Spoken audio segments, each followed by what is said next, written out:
生，悲剧这什么情况啊 ？Oh my gosh！ 这悲剧，能看有没有农民下山？有的话，看他可不可以载我下山呢？好久没吃泡面，来这开吃一下，添个香油钱，有吃有拜有保佑。整个中寮乡感觉像是我一个人包场，这么美的地方，我就是那唯一的游客。有时候不需要完美，也能很幸福。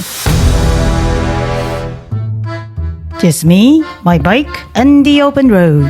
That's road. 看头上那浴帽就知道，这又是个新竹下雨南下追太阳的骑行旅程。7点多从台中大庆火车站出发，看到这营盘口就知道南投的中心新村到了。刚刚经过了南投市，现在要前往中寮，往中寮的路上了。南投中寮，一个对我来说很陌生的地方，我从来没来过。要不是在新闻上看到那尊泡面土地公，我可能连中寮这名字都没听过。我错了。终点站龙凤瀑布11.5公里。中寮啊，别笑我，只能说是我见识太浅，但没关系，这不就正在行千里路了吗？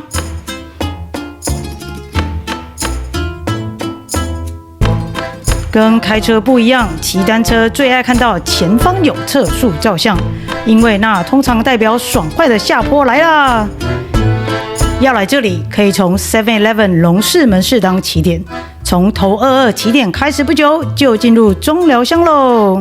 看到头22 4公里标志，就代表这中寮的泡面土地公即将到了。中寮盛产龙眼，可说是上品中的上品。看到这土地公大公仔，赶紧来拍个到此一游照。后面的也太可爱了吧，超可爱的。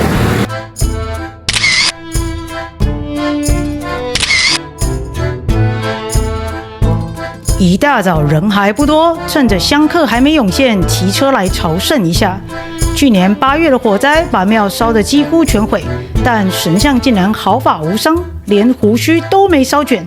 主委说这是神迹，我特地骑车来朝圣，感受这股信仰的力量。石龙宫就坐落在山壁边，前有张平溪，后有山依靠，四周被小山丘和绿树围绕，地势平坦又开阔。整个地点给人的感觉就是超有灵气。传说在六合彩盛行的年代，很多信众为了求名牌，特地来这里过夜。但这地方偏僻，附近也没东西吃，只好自己带泡面。甚至有人整箱搬来，吃不完的就放在庙里给别人吃。结果真的有人吃完泡面就中奖，然后回来还愿时又带更多泡面。久而久之，吃泡面就变成石龙宫的特色文化啦。脚踏车停那里，继续请土地公帮我看着。今天人很多，所以我要用走了进去咯，徒步进去。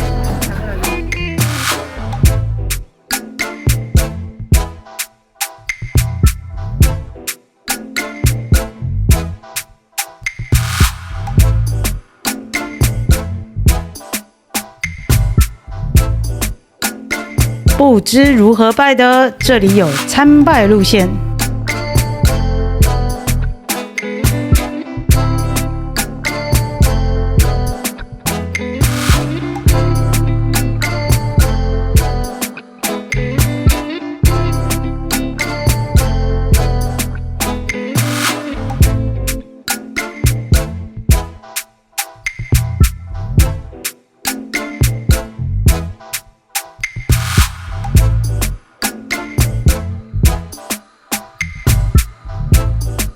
这里泡面种类很多，看那旁边一箱一箱的，就是信徒们拜好拿下来这捐给大家食用的。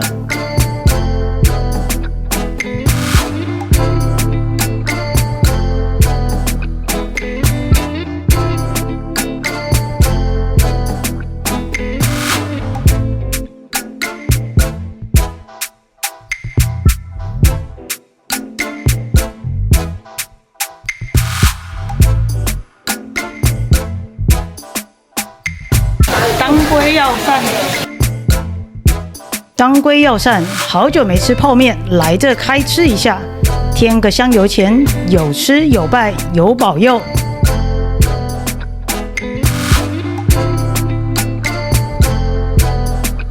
摸摸金元宝再走。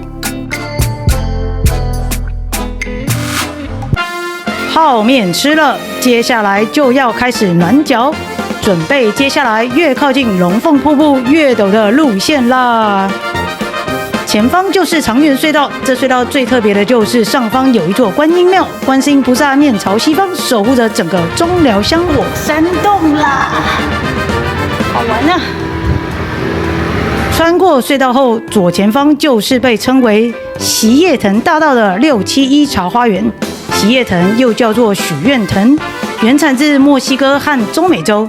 它的叶子表面粗糙，像砂纸一样，早期被用来擦拭象牙筷子或锡器。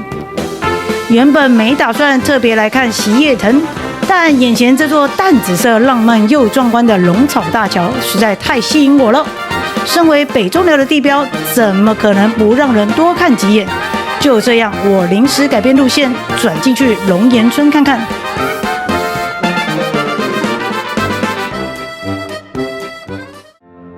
路边意外遇见一片席叶藤花墙，虽然我对花没什么研究，但这片淡紫色的花海在雨后更显浪漫。地上铺满落花，没有人打扰，就这样静静的欣赏，心情特别放松，也特别清幽。难道是因为昨天下的一场大雨，今早的天气不太稳定，还是说是我太早出门了？整个中寮乡感觉像是我一个人包场，这么美的地方，我就是那唯一的游客，忍不住停下脚步和花海合照几张。淡紫色的花瓣当背景，只有风吹花动的瞬间，自然又自在，像是在和花一起深呼吸，把这片宁静收进记忆里。返回原路，继续沿着头22骑行喽。龙凤瀑布只剩5.9公里耶！爽文，我来到爽文喽。我们现在就是要沿着中寮的环乡公路。环乡公路这好像是去年才弄好的，想出来绕一下。现在这个是头22乡道，那我们就来看一下这个中寮吧。无菜单料理骑行，又来一个惊喜！这长隆客栈外墙上的巨大棋盘绝对吸睛。和局，这是和局，就是大家和好，不再争输赢，不再你来我往。看完象征和平的和局棋盘，接下来迎接我的是一段无止境的爬坡，大约3公里，平均坡度6.1%，偶尔掉到9%、10%，甚至12%。这种程度对这里来说只是普通料理。前方这座宗教圣地一眼就让人惊艳，金光闪闪的外观，整座寺庙金碧辉煌，气势非凡。也因为这样独特又壮观的风格，有人称它为台湾的布达拉宫。这是属于西藏佛教密宗的红教派系。一路骑在这蜿蜒的小路上，四周群山环绕，看起来像是在哪座高山上骑乘。也难怪中寮乡被称为平地的山地乡。有陡啊，慢慢爬吧。这地方四面丘陵起伏，地形变化丰富。这多是山坡地的中寮，以旱作农业为主，像是之前提到的龙岩，路上看到的竹笋、香蕉、柑橘，处处是土地的生命力和朴实的感动。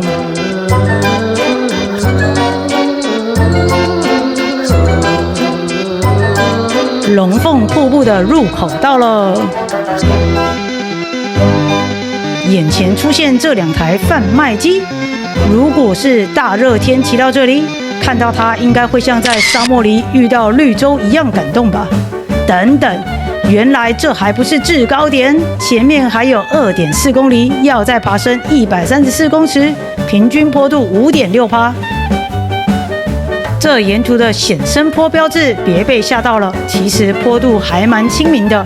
看看风景，跟着龙凤桥数数，沿途有许多狗狗，不用怕，它们真的超和善的。光看它们悠哉地在路中央休息，就知道这地方有多惬意。车流量之少啊！龙凤3号桥显深坡标志，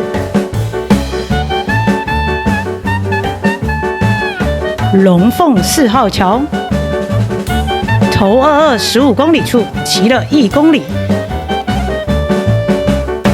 快到龙凤6号桥时，在16公里处停在路边飞个空拍，又是个起雾的日子。路边阿婆问我：“小姐要不要买香蕉？”我心里超想买，但只能买1根，怕阿婆伤心啊。我们聊着聊着，她说这里常常起雾，但我们俩都觉得前几天下雨，今天这种天气已经很不错了。有时候不需要完美，也能很幸福。跟阿婆道别后，继续上路，转个弯，观音寺就到喽。这地方除了有网红贩卖机，一旁还有公厕，中寮乡真是太旅行友善喽。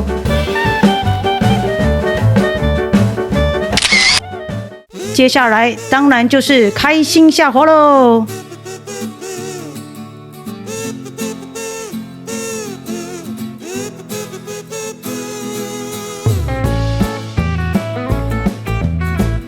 滑一滑，想说路边转弯处很漂亮，想拍个下滑段，结果 Pocket 3一架好，爬上坡准备下滑时，这变速器就出了问题。一开始先绕链，心想说简单转一转就好了。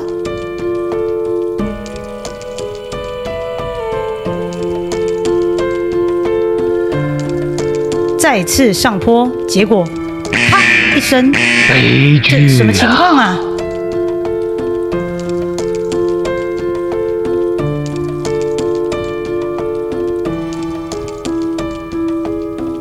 等一下，差点忘了我手机在龙头，可别单车挂了，手机也挂了，这变速器一整个断了。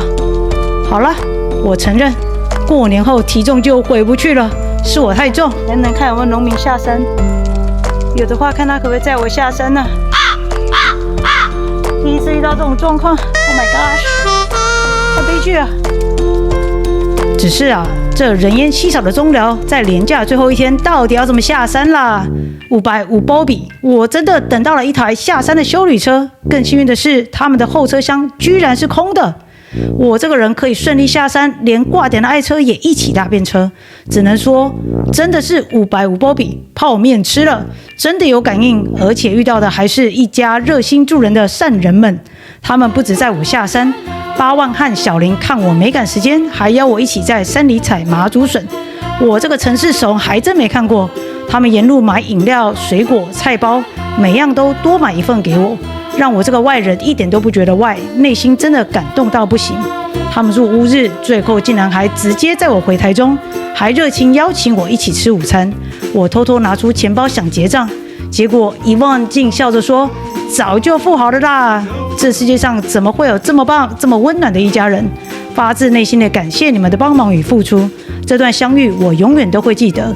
愿你们一家人平安健康、幸福满满，每天都像那天的太阳一样温暖。”好运像麻竹笋一样不断冒出来。